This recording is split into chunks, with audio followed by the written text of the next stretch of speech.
All right, so I just wanted to go through a quick demo right quick for some 1 point perspective work. And I had a previous demo on shapes that was just kind of a composition, and I wanted to kind of come back and do it with some perspective. So the first thing you need is a horizon line. So I'm using just a metal scale here to draw my lines. And on that horizon line, I'm going to go ahead and put a point. All right, and so I've got my horizon line, I've got my point, and now I need to go through and think about shape and how I'm going to do that. So one thing we want to do is go ahead and decide where my shapes are going to go. Now, if I'm doing just a square or even a rectangular prism, I'm going to go through and just kind of put this in here. Hopefully it seems straight enough. Now, I want to put this in perspective, so I look at the sides that I think I'm going to be able to see based on where my point is. So I'm going to connect those sides down to the vanishing point.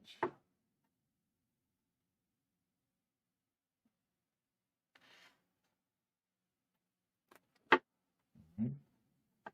And got one more.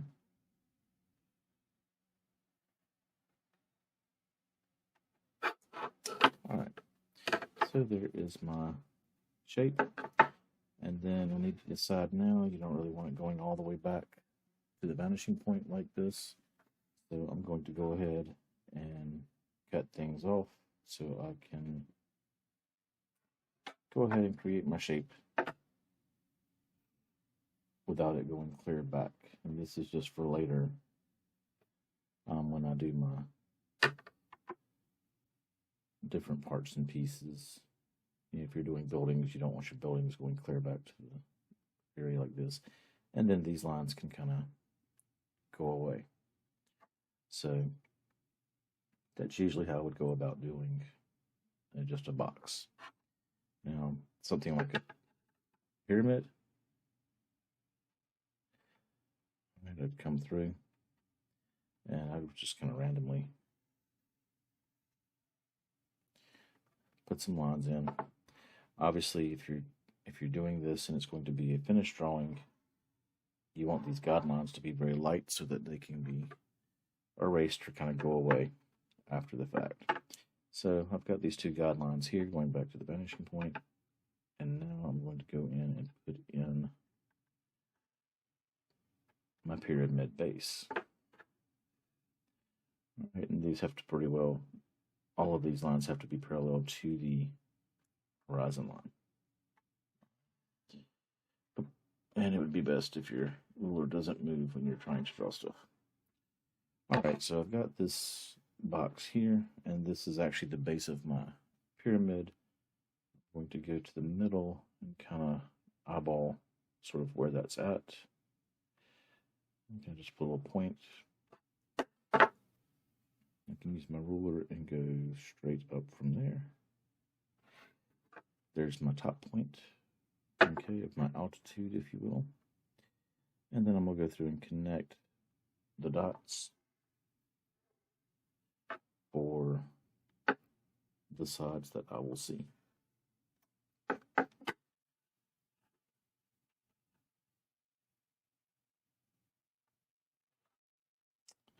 All right, so that is the pyramid in that perspective. All right, and then for something like the cylinder, what I would normally do is first decide if I'm going to run out of room or not.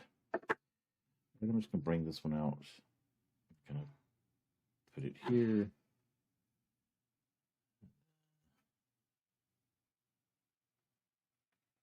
Put that here.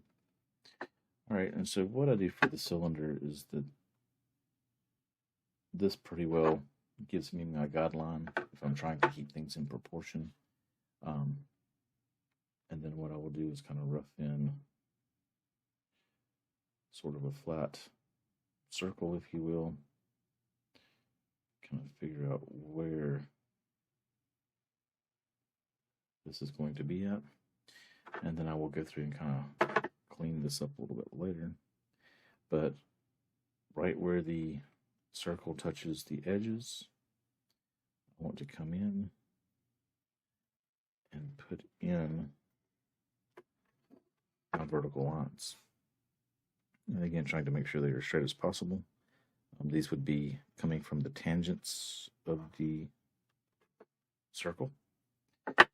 And then I determine, am I going to see the top or bottom? This part is actually going over the horizon line, so I will not see the whole top like this. All right, so I will actually just have a rounded edge to my cylinder as I'm kind of looking up at it. And then only this part down here will be seen. So it's more like a can that I can't see the top of. It's got kind of the curved arc here and the curve here, and everything else would go away as I'm doing a final drawing. Right. So as I'm looking at these things, this was just some quick basic shapes with some perspective. Again, this is just one point with 2 points. Obviously, you would bring in another point, and I can do something with that a little bit later. But that is just showing just some basic things you might do. And then you can do shading and things based on, a light source. So if you had a light source, let's say just coming from this side, I'm putting an arrow off so I kind of know where that's going. And then I can go through and shade my parts and pieces accordingly. All right, let's see if I've got a shading pencil handy. Yeah, that'll do. All right, so this is a 6B pencil. So as far as light source is concerned, I'm saying this is my darkest side. And then I'm just going to go through and shade this appropriately.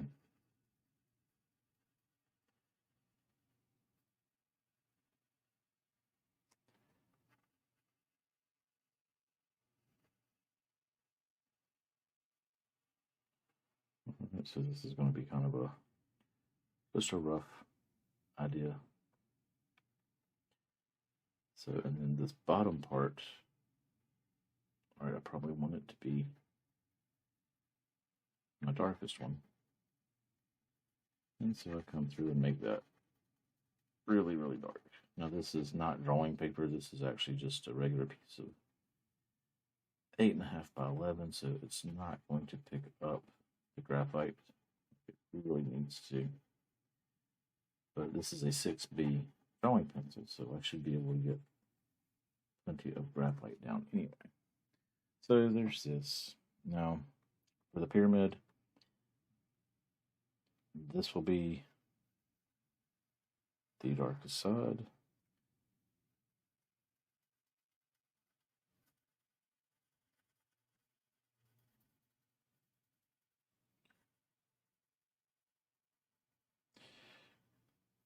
All right.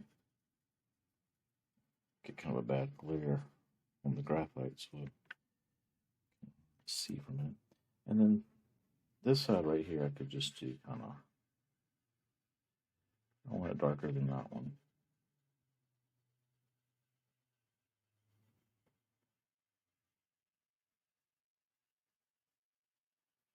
So practice coloring within the lines.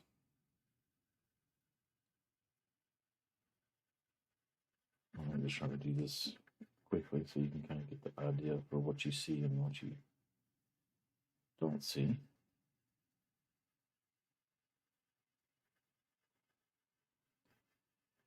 Oh, I hope that does not sound too terrible on the microphone.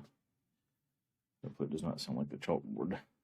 All right, so here I'm kind of saying since the light's coming down, it's hitting this, and this will be the darker piece.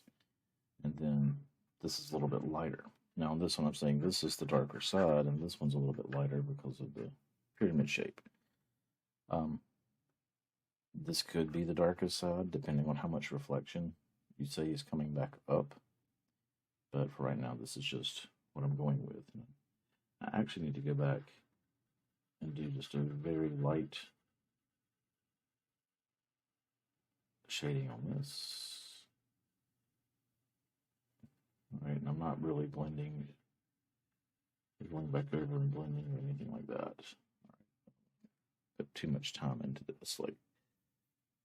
All right, so right here, this is a cylinder, so this is my darkest edge. And so this one, I have to let it come around.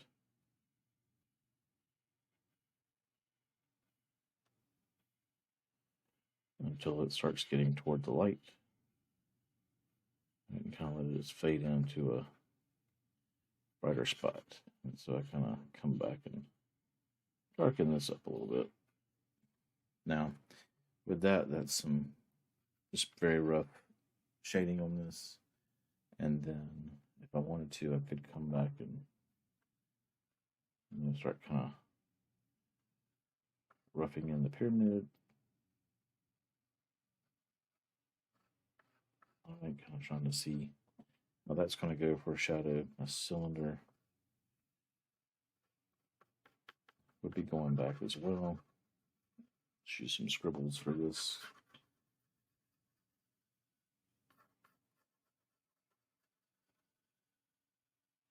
All right, and then depending on how far over I feel like this is, I could actually start getting some shadow on the ground, but this would actually be cast right over the pyramid, so I don't want to confuse you by doing that one right now. So 1 point perspective, some very, very basic shading, very basic perspective. So that's kind of what you do there to rough some of those in. You could go back over this with pen and ink. If you choose not to use graphite, just go back over your line work with pen and ink and erase the pencil out, and that becomes a very good base for a different type of composition. So hopefully this helps out some, and thanks for watching.